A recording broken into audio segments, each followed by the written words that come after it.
Hey everyone, welcome back to Creepy. So today's video is really unsettling. In this video we're getting into true scary night shift stories from rural America.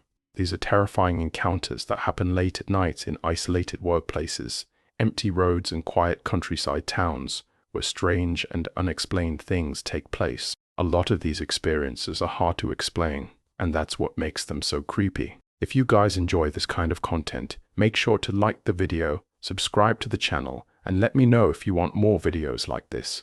Let's get into these night shift horrors.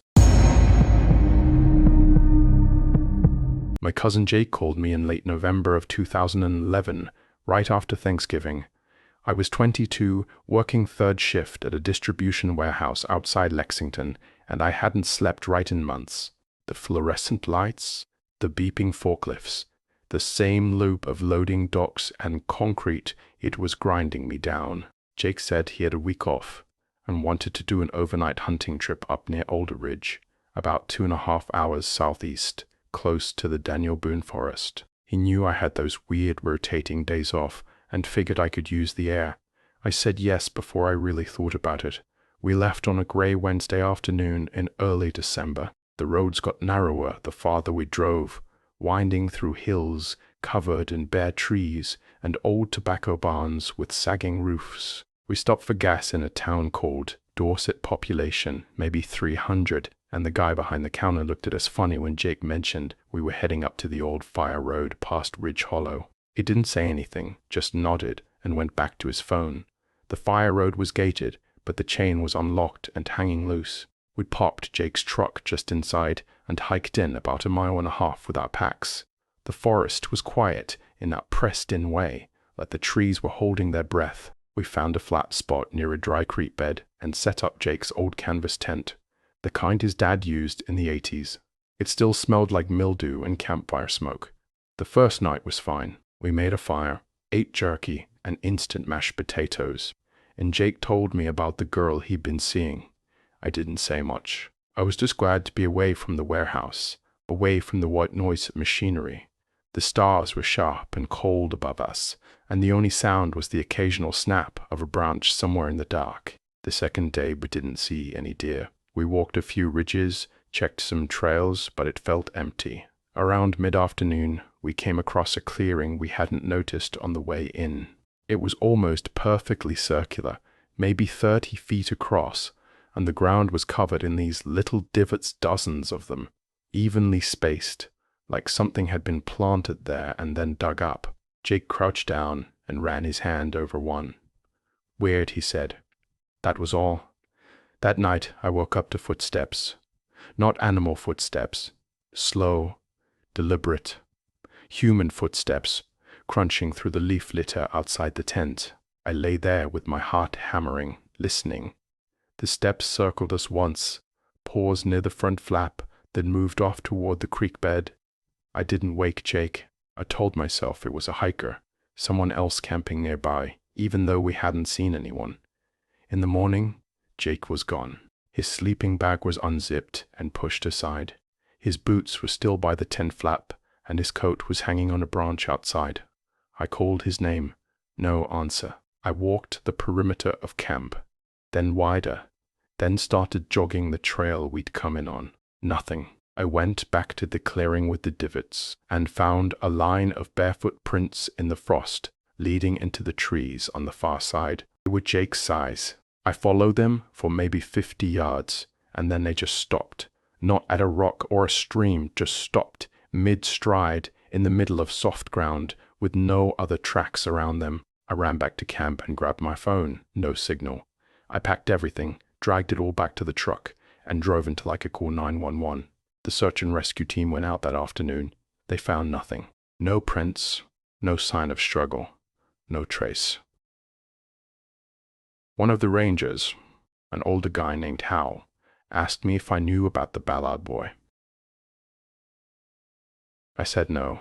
He told me that in 1987, a teenager named Ethan Ballard disappeared on that same ridge during a solo hunting trip. His boots and rifle were found by his camp. No body, no explanation. They never found Jake. 3 weeks later, I got a call from his mom. She'd been going through things and found an old disposable camera in his truck. She had it developed. One of the photos, taken the afternoon before he vanished, showed the clearing with the divots. In the background, just inside the tree line, there was a dark vertical smudge that looked like it might be a person standing very still. She asked me if I'd seen anyone else out there. I told her no, but I looked at that photo for a long time. The shape was too tall, too narrow, and it was in a spot I know we walked past. I left the warehouse job 2 months later. I moved to a day shift at a different place. Something with windows. I don't camp anymore, and I've never been back to that part of Kentucky. Sometimes, late at night when I can't sleep, I think about those bare footprints stopping in the middle of nowhere, and I wonder if Jake kept walking somewhere I just couldn't follow. 2 winters later, in January of 2014, I was working night security at a paper mill about 40 minutes outside Lexington. The job was simple: walk the perimeter every 2 hours, check the gates, sit in a heated shack the rest of the time, and try not to think too much. I was 25 and still not sleeping well. I'd been seeing someone, a woman named Rebecca, who worked at the front office, but we'd broken up right after New Year's. She said I was distant, that I never really talked about anything that mattered. She wasn't wrong. My buddy Marcus, who I knew from high school, suggested I come out to his family's hunting cabin for a long weekend. It was up near the same general region as Alder Ridge, but farther west, closer to the Cumberland Gap area. He said it would be good for me to get out, reset, maybe do some winter hiking. I didn't want to go back to those woods, but this was a different area, a different ridge system, and Marcus didn't know what had happened with Jake. I told him I'd think about it, and then I said yes, because the alternative was sitting alone in my apartment staring at the wall. We drove up on a Thursday night in mid-January. The cabin was old, but solid, tucked into a hollow about 3 miles off the main road. You had to take a gravel Forest Service road to get there, and the last quarter mile was rutted and icy. The cabin had a wood stove, 2 small bedrooms, and a porch that wrapped around the front. Marcus said his dad and uncles used it during deer season, but nobody had been up since November. The first night was quiet. We got the stove going, heated up some chili, and sat on the porch drinking beer, even though it was freezing. The stars were sharp, and the woods around us were thick with pine and oak. I felt okay for the first time in weeks. Around 2 in the morning, I woke up to footsteps on the porch. Slow, heavy steps, like someone pacing back and forth in front of the door. I sat up in the dark and listened. The steps moved from one end of the porch to the other, paused, then came back. I got up and looked out the small window in my room. I couldn't see anyone, but the porch light was off, and the moon was barely a sliver. In the morning, I asked Marcus if he'd heard anything. He said no. I didn't push it. That day, we hiked a loop trail that followed an old logging road.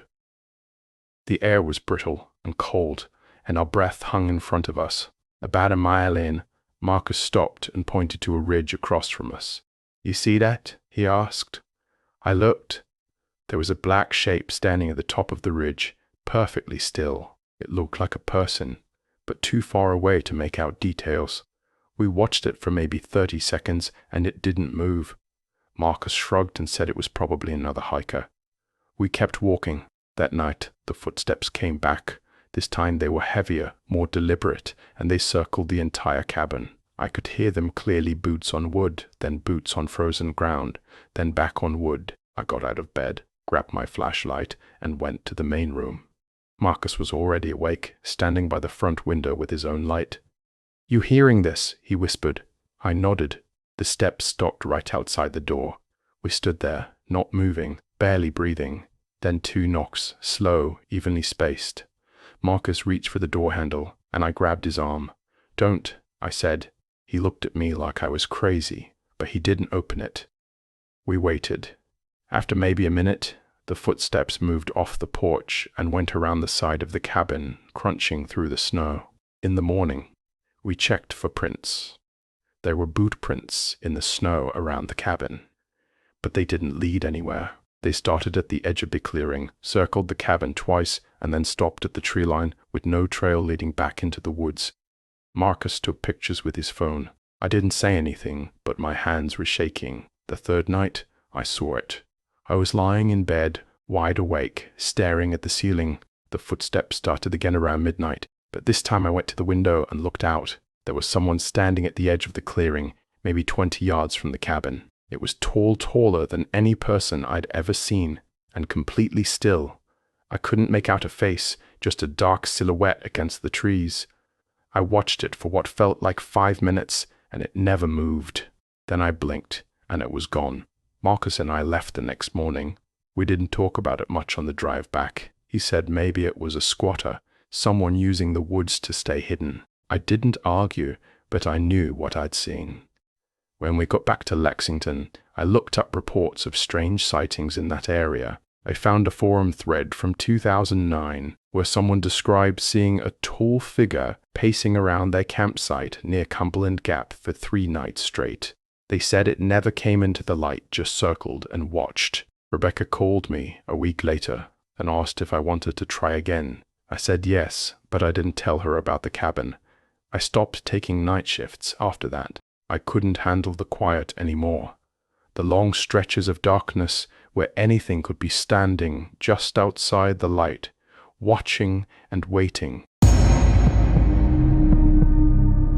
About 3 years after that, in the fall of 2017, I was 28 and working as a shift supervisor at a packaging plant in Richmond. Rebecca and I had gotten married the year before, and things were stable, or as stable as they could be. I'd mostly stopped thinking about Jake, about the cabin with Marcus, about all of it. I told myself I'd moved on. Every October, I took one solo camping trip. It was a tradition I'd started after Rebecca and I got serious. She understood I needed it. Time alone, time to clear my head before the holiday season started. That year, I picked a spot I'd never been to before, a trailhead near Red River Gorge, about an hour and a half southeast of Richmond. It was a popular area during the day, but I planned the hike in deep, past the tourist trails, to a backcountry site I'd found on a forestry map. I left on a Friday afternoon in late October. The leaves were peak color reds and golds, covering the ridges, and the air smelled like wood smoke and cold earth. I checked in at the ranger station, told them where I was headed, and started the hike around 4 in the afternoon. The trail was well marked for the first 2 miles, then branched off into a narrow footpath that climbed steeply up a ridge. I passed one other hiker on the way up, an older guy with a dog. He nodded but didn't say anything. The backcountry site was a small clearing on a plateau, surrounded by tall pines and overlooking a gorge. There was a fire ring and a flat spot for a tent. Nothing else.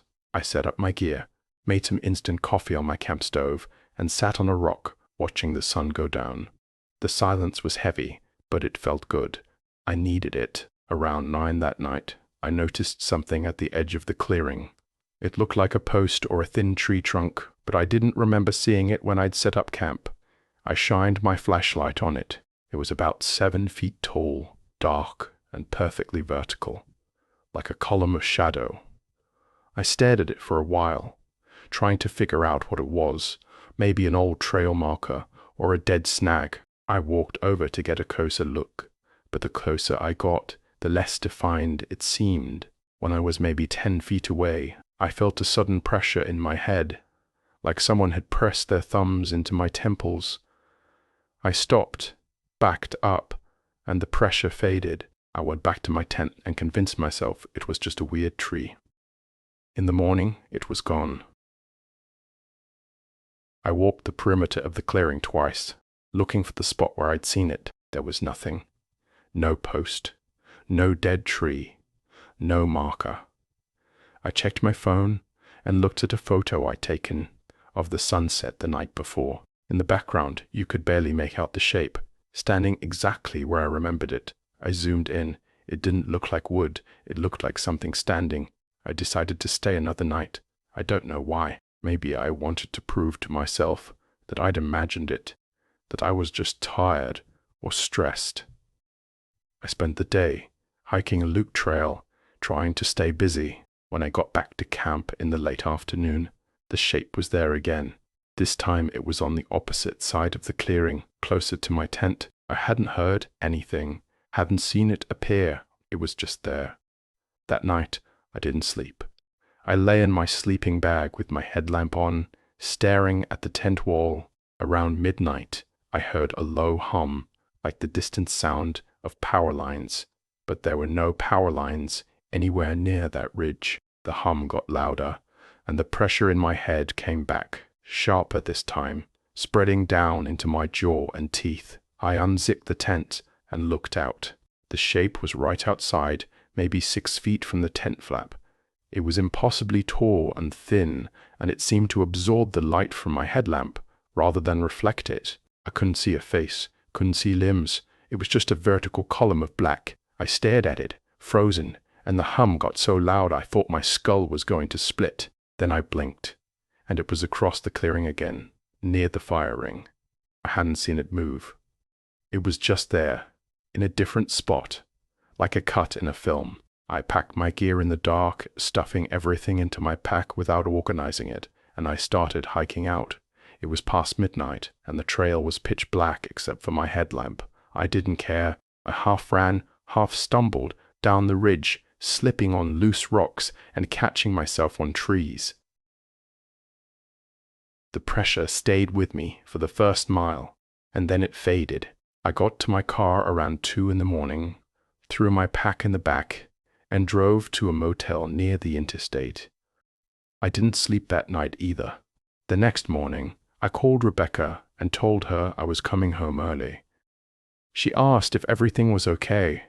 I said yes, but I could hear the shake in my own voice. A week later, I developed the photos from the trip. In 3 of them, taken at different times over the 2 days, the shape was visible in the background. In one, it was at the edge of the clearing. In another, it was near the fire ring. In the last one, taken just before I packed up to leave, it was standing between my tent and the trail. I showed Rebecca the photos. She looked at them for a long time, and then asked me not to go on those trips anymore. I agreed. I found a forum post 6 months later, dated 2015, from someone who camped in the same area. They described seeing a tall black figure that moved without walking and caused intense headaches and a buzzing sensation. They said they'd left in the middle of the night and never went back. I didn't reply to the post, but I saved it. It was the closest thing to proof I had that I wasn't losing my mind. I haven't been back to Red River Gorge. I sold most of my camping gear the following spring. Rebecca never asked me to explain what I saw, and I'm grateful for that because I still don't have an explanation. All I know is that something was out there, something that didn't move the way things are supposed to move, and it watched me for 2 days without ever making a sound. Last year, in December of 2025, Rebecca and I rented a cabin for the week between Christmas and New Year's. Our daughter, Emma, had just turned 3, and we'd been stuck inside our house in Richmond for months, dealing with her sleep issues and the usual chaos of toddler life. Rebecca's parents suggested we get away somewhere quiet, somewhere we could reset as a family. I was hesitant. I hadn't done anything like this since 2017, but Rebecca said it would be different this time. It was a real cabin with heat and running water, not backcountry camping. It was near a small town called Whitley City, about 2 hours south, in the foothills near the Tennessee border. We arrived on a cold Saturday afternoon. The cabin was nicer than I expected. 2 bedrooms, a full kitchen, a stone fireplace, and a wide porch with rocking chairs. It sat at the end of a gravel road surrounded by dense woods on 3 sides. The rental company had left the heat on, and the place was warm and smelled like pine. Emma ran around exploring while Rebecca and I unloaded the car. For the first time in months, I felt like maybe this was going to be okay. The first 2 days were good. We made pancakes in the mornings, took short walks on a trail behind the cabin, and spent the evenings by the fire while Emma played with her toys. She kept talking about the lady, which we assumed was an imaginary friend. She'd point at the window or the corner of the room and say, "The lady's watching," or "The lady's smiling." Kids do that. We didn't think much of it. On the third night, I woke up to knocking. 2 slow knocks on the front door, evenly spaced. I sat up and listened. Rebecca stirred next to me. "Did you hear that?" I whispered. She nodded. We waited. A minute later, 3 more knocks. Same rhythm, slow, deliberate. I got out of bed, grabbed my phone for the flashlight, and went to the main room. I looked through the peephole. Nothing. I opened the door and stepped onto the porch. The porch light was on, and I could see fresh snow covering the ground, untouched except for our footprints from earlier in the day. No one was there. No tracks leading up to the door. No prints on the porch. I stood there for a minute, cold air biting at my face, and then went back inside. Rebecca was standing in the hallway holding Emma, who had woken up. "Who was it?" Rebecca asked. I told her I didn't know. Maybe an animal bumping the door. She didn't look convinced. The knocking came back the next night. Same pattern, 2 knocks, then silence, then 3 more. This time, I didn't open the door. I just stood there in the dark, listening. After the knocking stopped, I heard footsteps moving around the side of the cabin, slow and heavy, crunching through the snow. I went to the side window and looked out. Nothing. In the morning, I checked for prints again. There were none. Emma started talking about the lady more. She said the lady was tall and stood by the trees. She said the lady knocked on the door because she wanted to come inside. Rebecca asked her what the lady looked like, and Emma said, "She doesn't have a face. Just dark." Rebecca looked at me, and I saw the fear in her eyes that I'd been trying to ignore. On the 5th night, I stayed up. I sat in the main room with all the lights off, staring at the front door. Around 1 in the morning, the knocking started again. 2 knocks. I stood up and moved closer. 3 knocks. I put my hand on the door handle and felt the cold metal under my palm. I wanted to open it. I wanted to see what was out there, to finally understand. But then I heard Emma's voice from her bedroom, small and sleepy. "Don't let her in, Daddy." I stepped back from the door. The knocking stopped. The footsteps circled the cabin 1 more time and then faded into the woods. We left the next morning, 2 days earlier than planned. I told the rental company there was a family emergency. Rebecca didn't argue. On the drive home, Emma fell asleep in her car seat, and Rebecca asked me if I thought we were safe.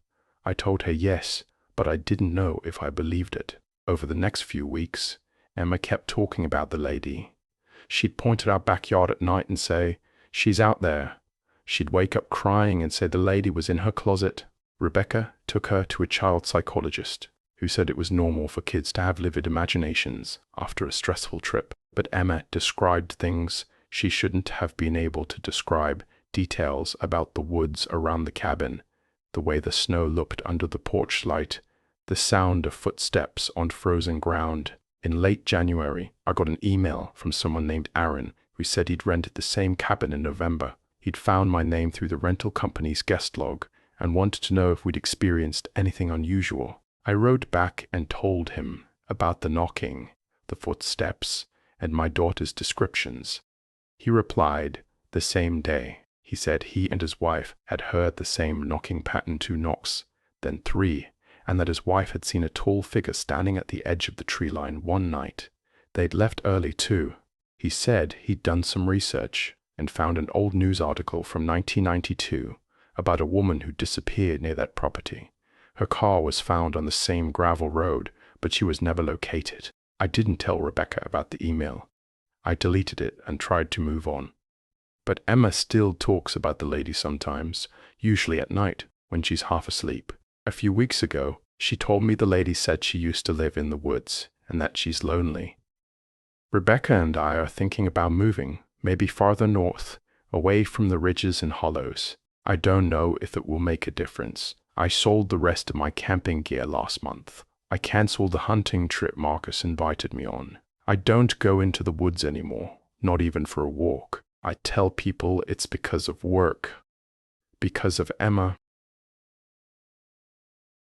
because life got busy. But the truth is, I know now that there are things out there that don't follow the rules we think keep us safe, things that watch and wait and knock on doors in the middle of the night, And once they know where you are, once they've seen you, I don't think they ever really let go.